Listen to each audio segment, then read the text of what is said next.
Miami Beach, Florida. Sun, sand, and calm blue seas. But when a tourist points his camera towards the sky, he captures a scene of horror. A plane is falling to the sea. We have a code 4. Repeat, code 4. The plane down in the water. As soon as I saw this, I realized, I'm like, oh no, this is the Chalk's airplane crashing. The downed plane is Chalk's Ocean Airways Flight 101, bound for the Bahamas. Could it have been a collision with an object? Could it have been a fire? Could it have actually been a criminal act? Let's notify the FBI. The incredibly rare video may hold the answers. Can you enhance that for me? An airline renowned for safety has made a fatal error. But it will take investigators hundreds of hours to finally uncover it. Bingo.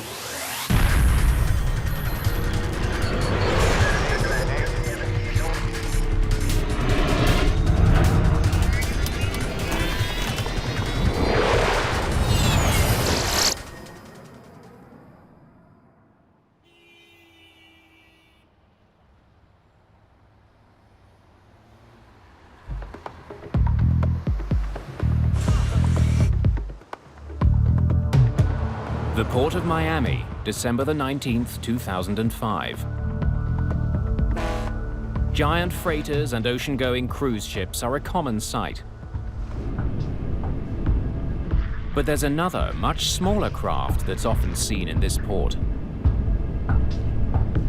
Chalk's Ocean Airways flies seaplanes in and out of this busy waterway. Today, Flight 101 from Fort Lauderdale is making a brief stopover here on its way to the Bahamas. Feather propellers. Check. Shut down engine number 1. Shutting down engine number 1. Chalk's flies to 2 regular destinations, both in the Bahamas. Bimini, where Flight 101 is scheduled to land this afternoon, and Paradise Island. Ladies and gentlemen, this is your captain speaking. We're just making a short stopover here in Miami to pick up a couple passengers. We apologize for the delay. We'll be on our way again soon. How many are we picking up? Just 2, but they're VIPs.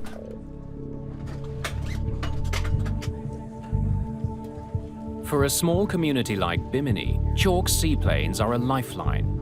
And it's just so much easier in the seaplane to get to the North Island where most of the population is than going to the airport down there. So that was the main thing. It was a convenience factor. Welcome aboard. I see your boarding passes. Certainly. Sergio Dangillacourt is a Bacardi rum executive. He's the great-great-grandson of the company's founder. The family is well known in the local Cuban community for their anti-Castro politics. He and his wife are flying to the Bahamas to buy a yacht. Passengers settled in? We're all set.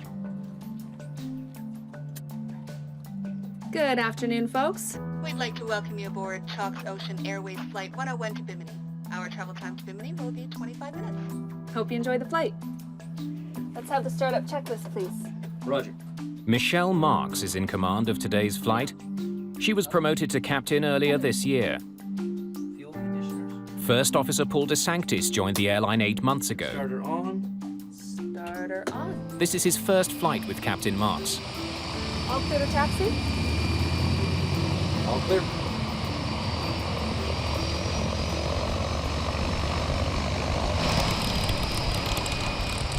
The Grumman Mallard is a twin turboprop design. It has a V-shaped hull and underwing pontoons.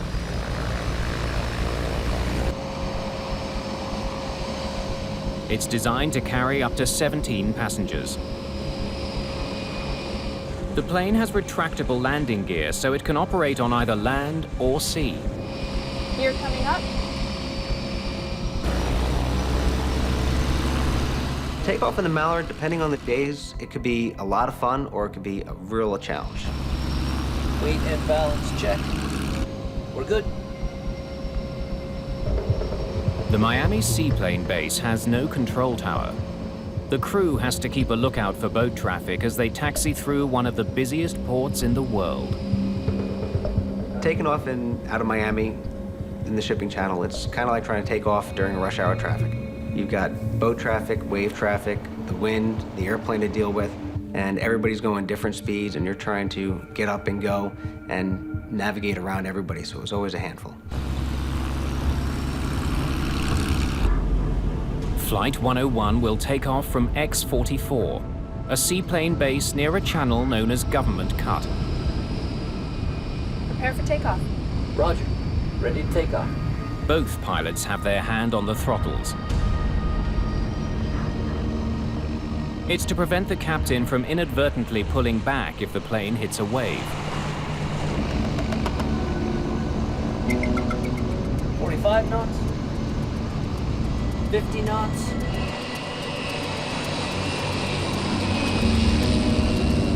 This is the moment most passengers are paying for, the takeoff. Half speedboat, half plane. It's a unique thrill. 75 knots. 80 knots. For the pilots, accelerating through the waves is often the most difficult part of the flight. The airplane itself was really hard to fly as far as on the water, getting onto the step, which was what we call getting on plane. And in rough sea conditions and in rough wave conditions, it could be a real challenge.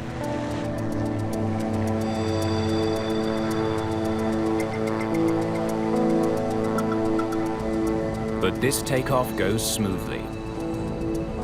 Flight 101 is no longer a boat, it's now a plane en route to Bimini. It's 2:38 in the afternoon.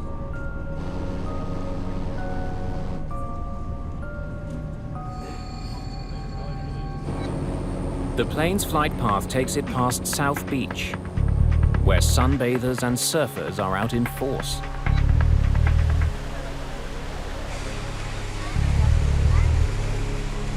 Just less than a minute into the flight, the Grumman Mallard is climbing through 500 feet, well below the clouds. Then,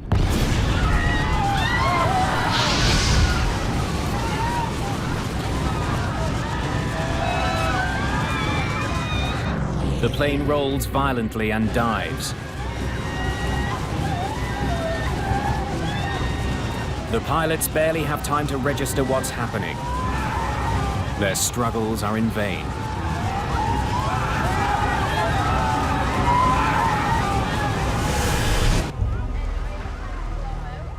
By chance, a tourist from New York catches Flight 101's final moments on his camera. 60 seconds after takeoff, the plane slams into the ocean.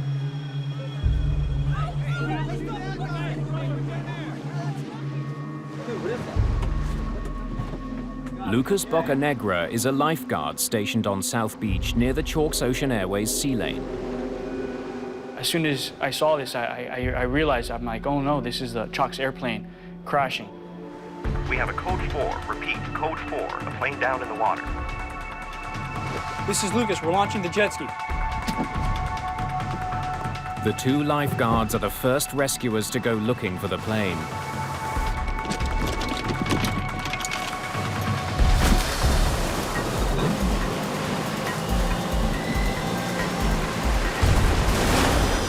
We drove as fast as we could to the scene of the accident. There was a lot of things coming through my head. I was nervous, scared. I was kind of full of adrenaline. We wanted to go in and try to rescue as many people as we could, but at the same time, we've never trained for a situation like this. As soon as we turned Government Cut, those jetty rocks, we noticed that it was very calm, very quiet. It wasn't like the ocean side where it was very rough. There was no waves. It was very, kind of very eerie.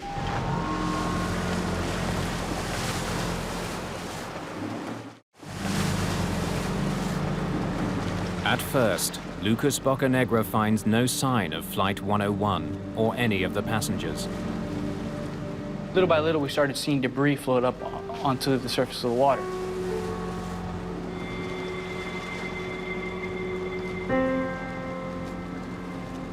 and we saw some chairs, some luggage here and there, and suddenly we noticed it was a body in the water. As soon as we put the body on our jet ski, we realized that from his injuries that there was nothing we could do. From there, it was just try to recover as many bodies, you know, bring them back for their families.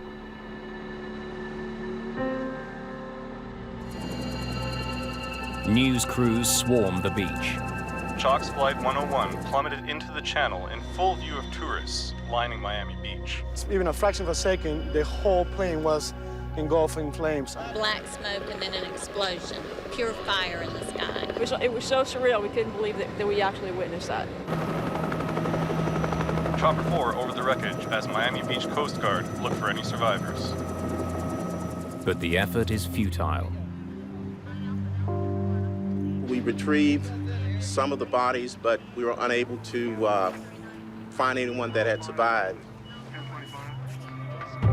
All 20 people on board are dead, including pilots Paul de Sanctis and Michelle Marks. The residents of Bimini are devastated by the horrific news. I was very sad for the crew and the friends that I had lost on the airplane. You never expect an accident to actually happen. And to see that on television like I did, it was very, very sad. In Washington, senior NTSB investigator Bill English is put on the case. I was just in my office doing some routine paperwork for something else, and the director stuck his head around the corner and said, "Oh, there's been an accident." And I said, "Well, what is it?" And he mentioned a Grumman Mallard. So I immediately knew it had to be Chalk's. Within hours, investigators are at the crash site, where 19 bodies have been recovered. One is still missing. I was very familiar with Chalk's Airways. I'm a seaplane-rated pilot myself, and there is the reputation, the legend of Chalk's Airways, the oldest continuously operating airline. Chalk's has a long and rich history. The airline was founded in 1917. During the Prohibition era, passenger lists included notorious rum runners and later Hollywood movie stars. Chalk's planes even patrolled for German U-boats during World War II. The novelty of flying at Chalk's, it was just all that history, all the people that have gone, and it was really a great place to work for that. The Grumman Mallard flying boat that crashed was built in 1947.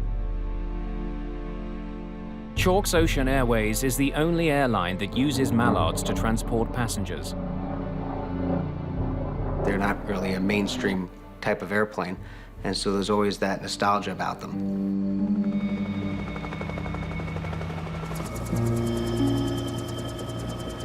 Salvage crews find the plane's black box. Investigators send it to the NTSB in Washington. The box promises to reveal critical information about what the pilots were doing in the seconds leading up to the tragic mid-air disaster.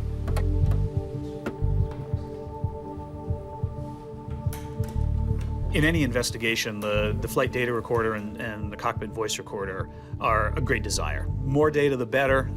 We can always learn something.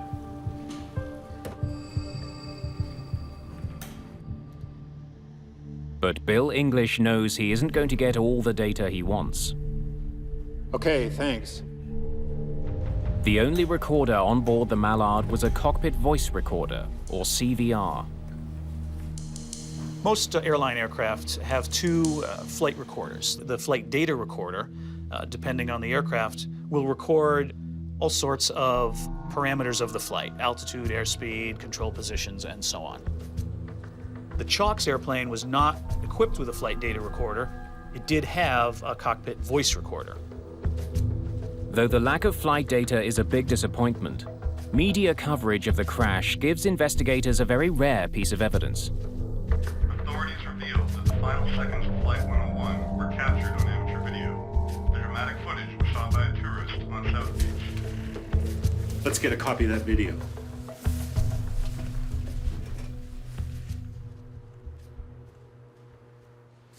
Okay, let's see it. The video only captured the final seconds of the plane crash, but it confirms eyewitness reports that a wing ripped off in mid-air. Can you enhance that for me? The video showed the wing just after separation from the aircraft, the main part of the aircraft fuselage rolling off in the other direction, and the fire and smoke starting from that. It was quite startling that the wing would fall off in this plane. It was a beautiful day. The water wasn't rough on the takeoff, and all of a sudden this wing just dropped off. It must have been absolutely devastating.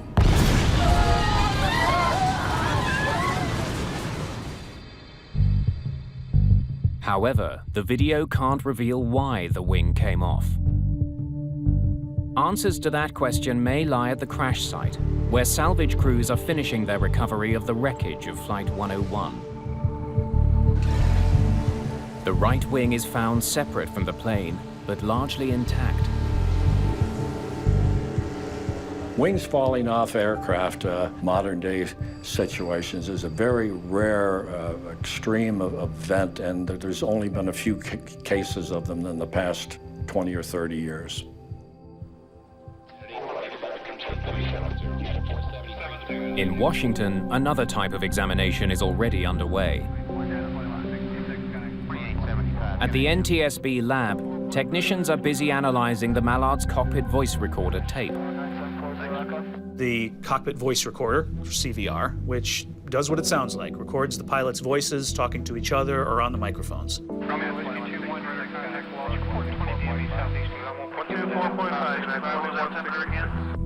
But the tape is a jumble of voices and sounds. Technicians can't retrieve any useful information. It turned out that the erase head function, it's just like a tape recorder that most people are familiar with. It didn't erase the old stuff, so every subsequent flight kept getting recorded over and over and over again, and just became a muddled sound, and it wasn't audible to us or useful. It's another setback.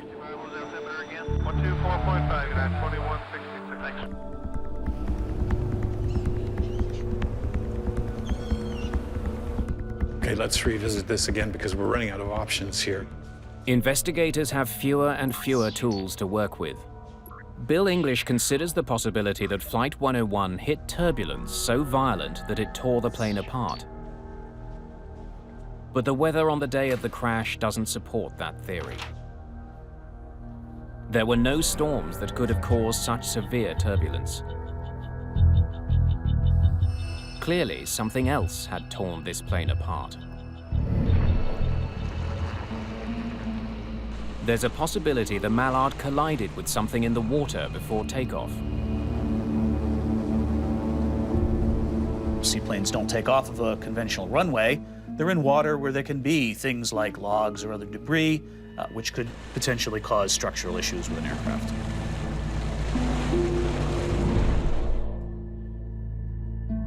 But before they can reach a conclusion on that theory, investigators consider some other intriguing evidence. It's an urgent advisory issued by the Federal Aviation Administration, or FAA. It warns that due to a faulty part, the propellers on the Mallard could come off during flight. You're kidding me. Something such as a blade separation, losing part of the propeller, could cause a great structural load on the aircraft. English now has a solid lead, but his team is still missing the evidence they need to prove their case.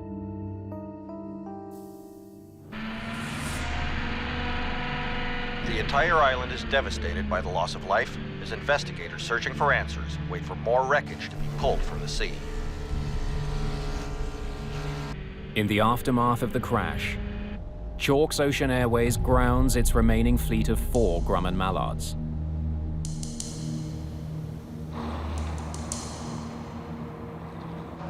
At the NTSB's Miami command post, they're working to identify various plane fragments and other debris from the crash. We started out with the wing itself that separated. spar, which is the main part of the structure of the wing, and any of the other fracture surfaces, looking for obvious initiation factors.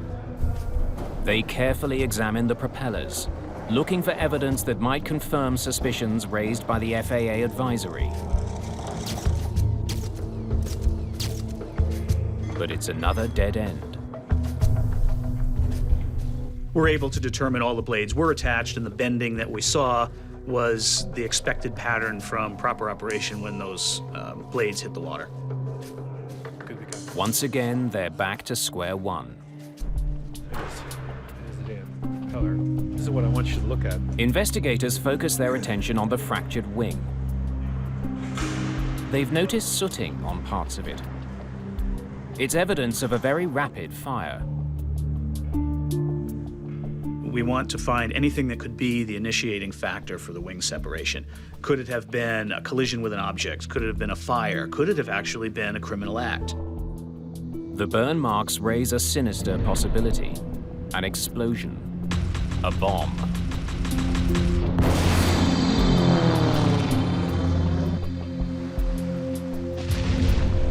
This now falls outside the NTSB's area of expertise and authority. Let's notify the FBI.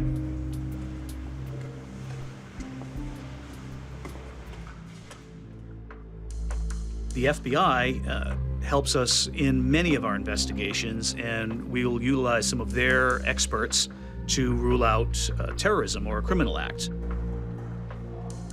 If it was a bomb that brought down Flight 101, a likely target would have been one of the 18 passengers. Thanks for coming in. We're going to need your help on this.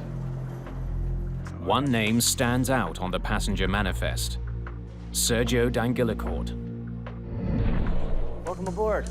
Can I see your boarding passes? Certainly.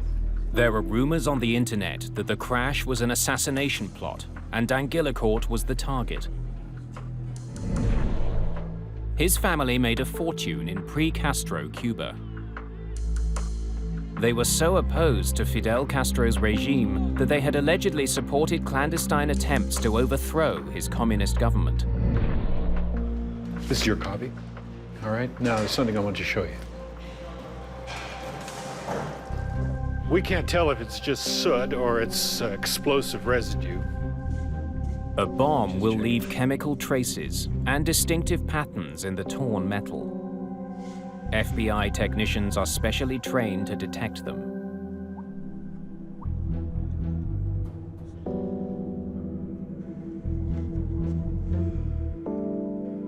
The samples from the wreckage will be tested at FBI labs in Quantico, Virginia.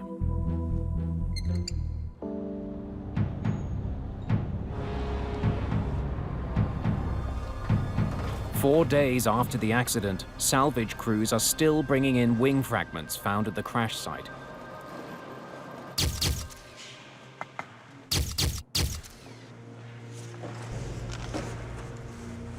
So we need everything that looks like it come from the right wing.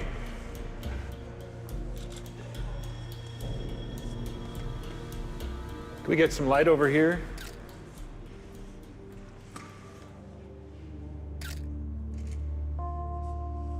Overstress. Most of the damage they see is from overstress fractures, areas where the metal was literally ripped apart when the wing tore off. Come here. That's the sink. When metal is suddenly stressed to the point of breaking, the fracture leaves a very distinctive rough edge. It's easy to distinguish it from fractures that have developed slowly over time. Cut this from here to here and get it to Clinton, Washington.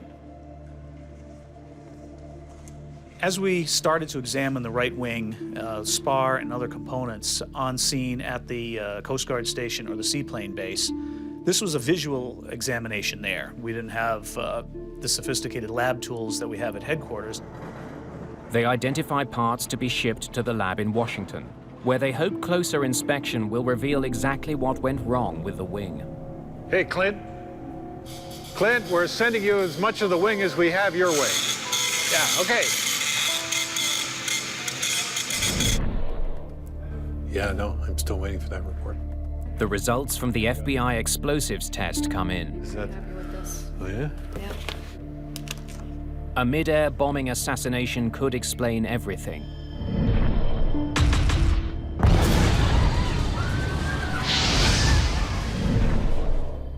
But there is no explosive residue on the wreckage. Okay, so that rules that out.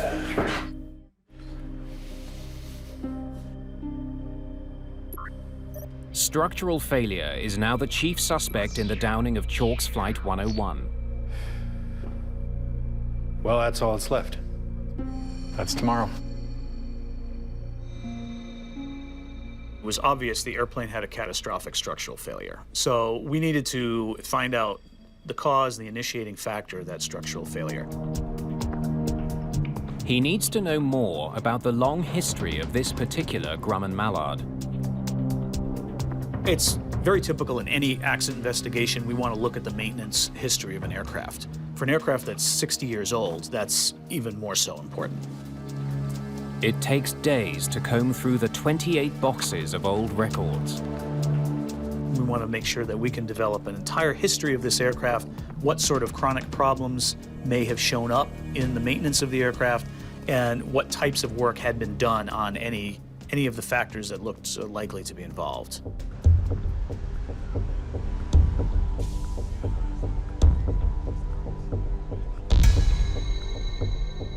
Clint Cruikshanks is a structures investigator for the NTSB.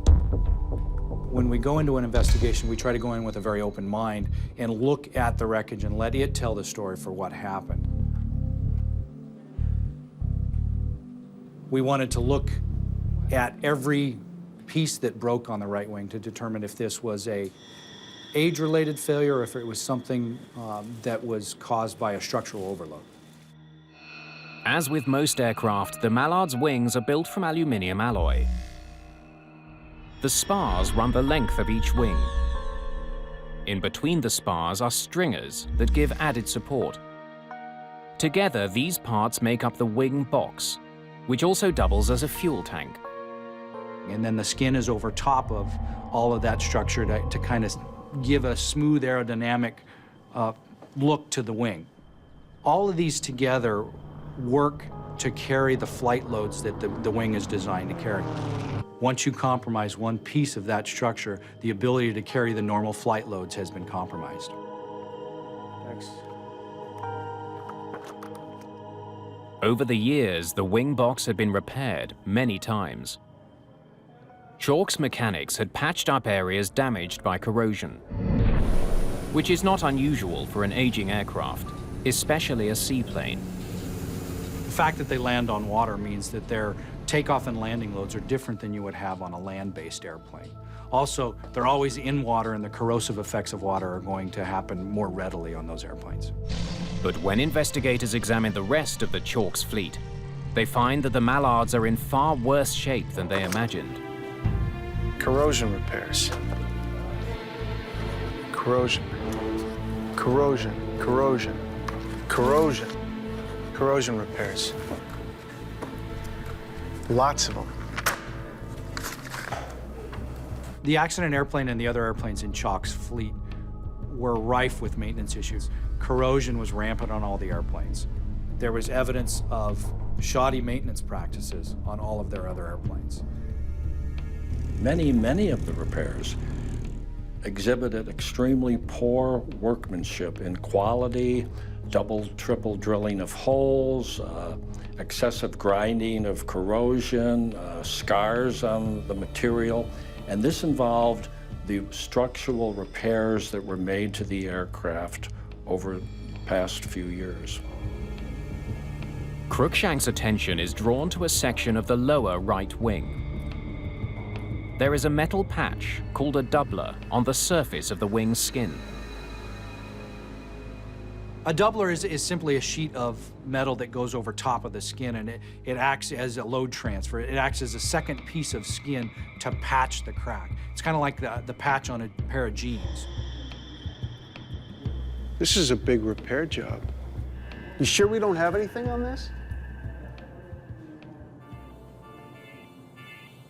It's an intriguing discovery. The patch is located exactly where the wing broke off from the rest of the plane. When he takes a closer look at this section of the wing, Cruikshanks notices the edges are smooth and shiny, totally unlike the rough edges he's been seeing on other debris. We got to see what's under this. This crack is not from overstress. Instead, Cruikshanks suspects it developed over many years as the result of metal fatigue. Metal fatigue is a process by which any piece of metal, a wing spar or anything, is repetitively loaded and unloaded. You can think of it as bending a paper clip back and forth, and everyone's done this, and after a while, it eventually breaks.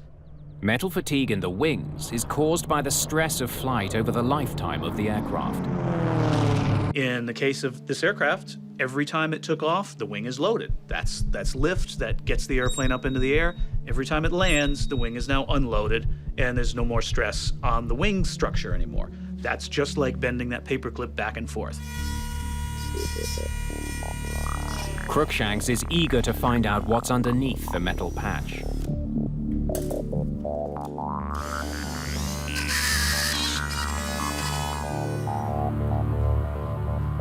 Okay, let's see what this doubler's hiding. They find even more metal fatigue. Deep cracks cut across the wing. The extent of the damage is staggering. A crack 40 centimeters long. Man, oh man.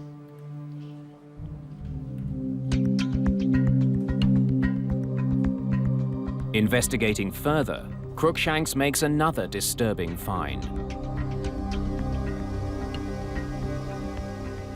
3 machined holes in the skin forward of the leading edge. All 3 appear to be stop drill holes.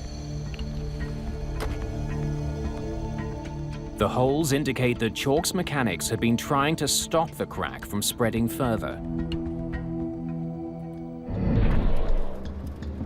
Years earlier, a mechanic had spotted the crack on the lower surface of the wing.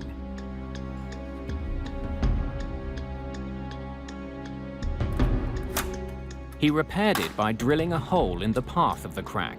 It's called a stop drill hole. The end of a crack, you can see even with the naked eye, is sharp. It comes to a point.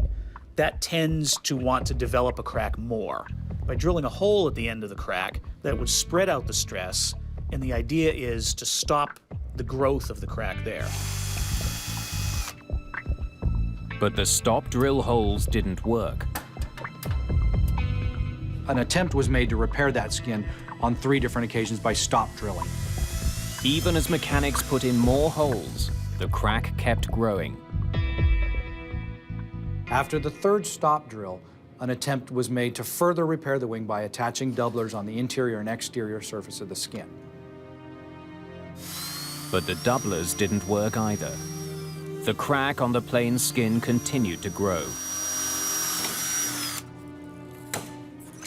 Investigators now know the right wing was damaged long before the day of the accident.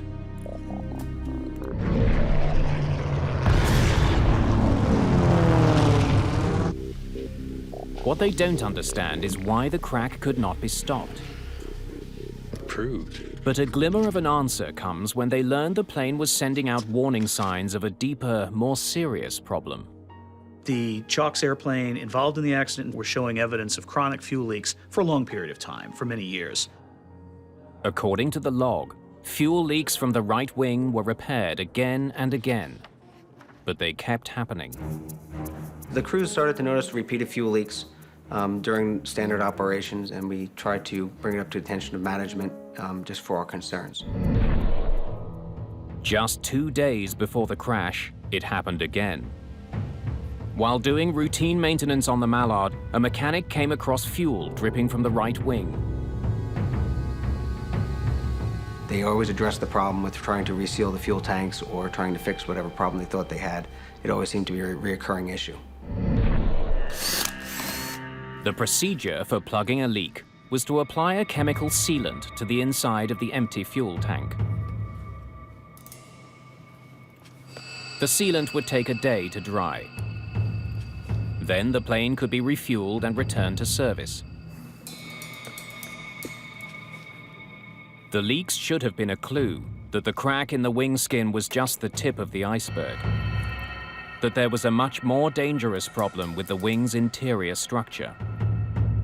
Fuel leaks in this particular aircraft are indicative of a problem with the wing structure. In fact, Grumman put out a service bulletin back in 1963 that warned mechanics chronic fuel leaks are an indicator of a structural issue with the aircraft. Okay, let's see what we got here. Cruikshanks examines the pieces that make up the right fuel tank. Some kind of sealant. He wonders why the fuel leaks persisted in spite of the constant efforts to repair them. Okay. Hand me that scraper, please. Thank you. Beneath the layers of sealant, he finds his answer. Bingo. Cracks in a critical support beam called a Z-stringer. It's the piece that the plane's skin was directly attached to. All right, will you finish cleaning this off and then get some pictures, okay? Thank you.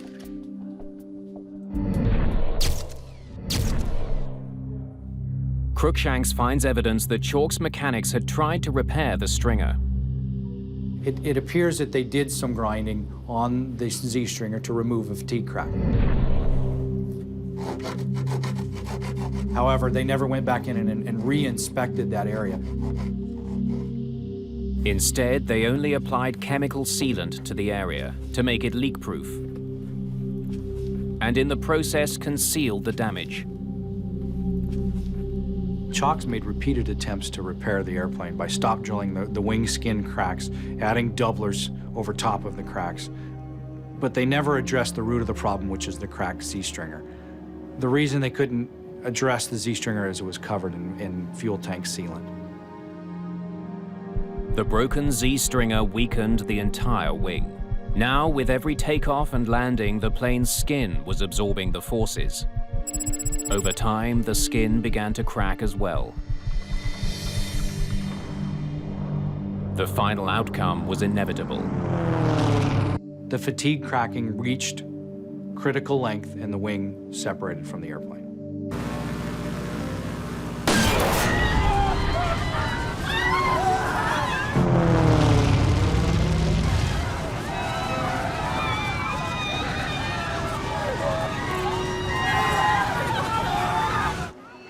Investigators conclude that a hidden crack in a key component of the right wing led to the devastating crash of Flight 101. Go all the way up and down. Chalk's failure to identify such a serious problem now forces investigators to re-examine the airline's long history. Chalk's Ocean Airways had an image as one of the safest airlines in the world. Despite the age of their fleet, the airline had an outstanding record of safety dating back almost 90 years. Chalk's safety record was great. They had never lost a passenger in all the years of operation. Chalk was an old, established company, but it seems to me that somewhere along the line, the management and the quality of the work done had slipped quite a bit from in the past years. What have you got on the financial state of this company? Investigators are beginning to suspect that the company's reputation for safety may have been undermined in recent years by money problems. Financial issues in an airline, especially a small carrier like this, can manifest themselves in many ways. Personnel are sometimes one of the first things to go. A search of Chalk's financial history uncovers some trouble. In the 1980s, Chalk's went through a string of owners before going bankrupt in 1999. The airline was revived by a Miami businessman, but it kept losing money. Just a few months before the crash, the last attempt to sell the business fell through. Not doing so well. It wasn't a secret that we were having financial difficulty. The pilots had taken pay cuts and the captains had taken concessions, and we downsized a lot as far as personnel. It wasn't just personnel that felt the pinch. It was difficult for Chalks to find spare parts and to do some of their repairs. Chalks had a number of other unflyable aircraft that they owned that they would cannibalize for spare parts. There were maybe only 50 or 55 aircraft ever built. In that case, the original manufacturer, Grumman, was no longer in production of that aircraft. They no longer supplied parts. The airline's deteriorating health and the shortage of spare parts had a direct impact on safety. There's so much regulation and there's so much just necessity to make the airplane fly. It's hard to skimp on maintenance and not impact reliability. And if you don't have reliability, then you're just spiraling downhill. But no matter how tight the finances were, as a commercial airline, Chalks should have been closely monitored by the Federal Aviation Administration. In fact, the FAA did assign an inspector to work closely with Chalks. The FAA inspector, which is called a principal maintenance inspector, was responsible for the oversight of the maintenance program as carried out by Chalk. The inspector was aware the plane was suffering from chronic fuel leaks.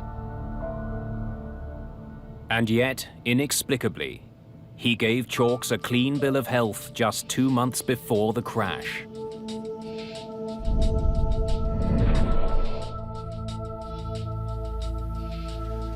What is this guy doing?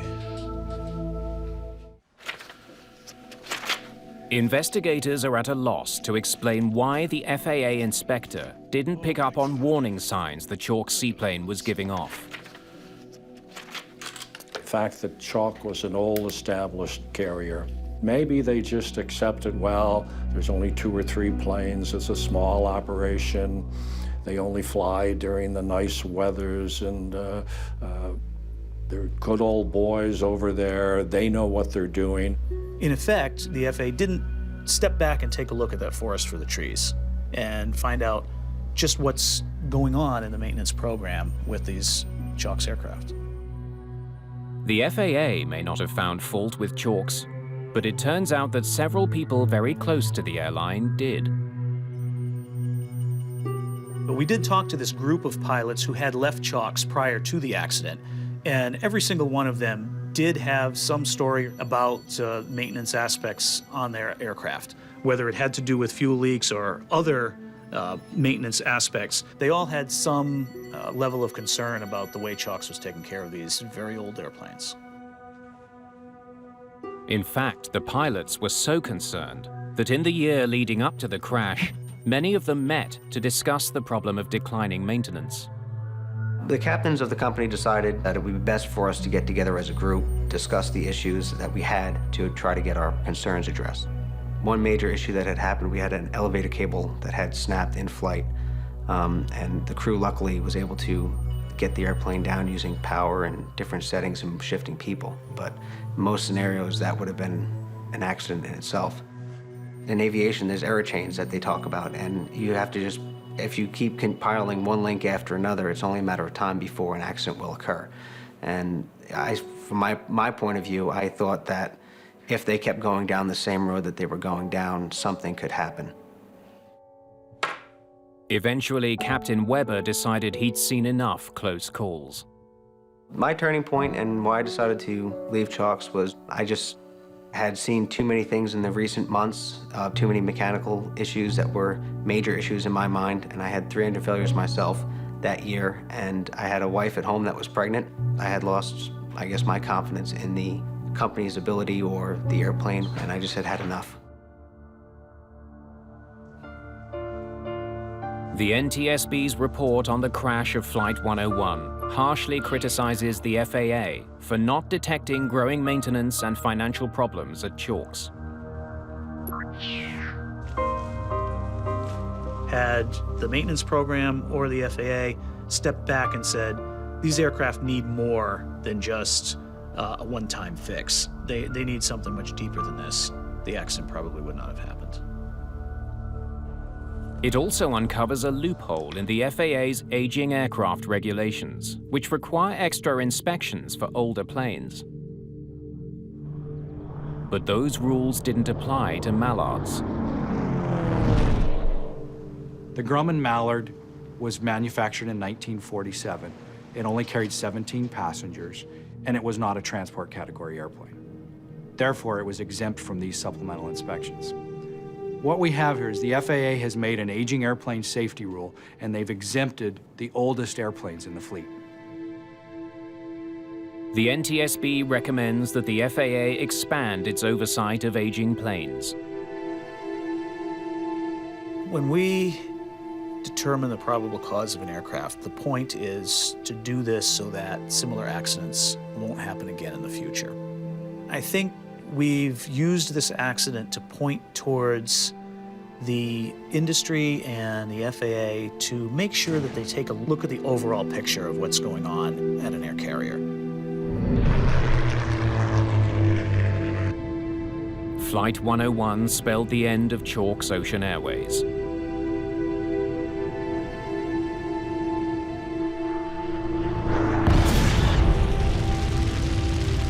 A few months after the report was released, the airline shut down. There was a lot of history and a lot of family community involved with the passengers as well as the people in the airline. So to see the whole airline and everything else kind of go down with the airplane is additionally, emotional for everybody that ever worked there or ever loved the airplanes.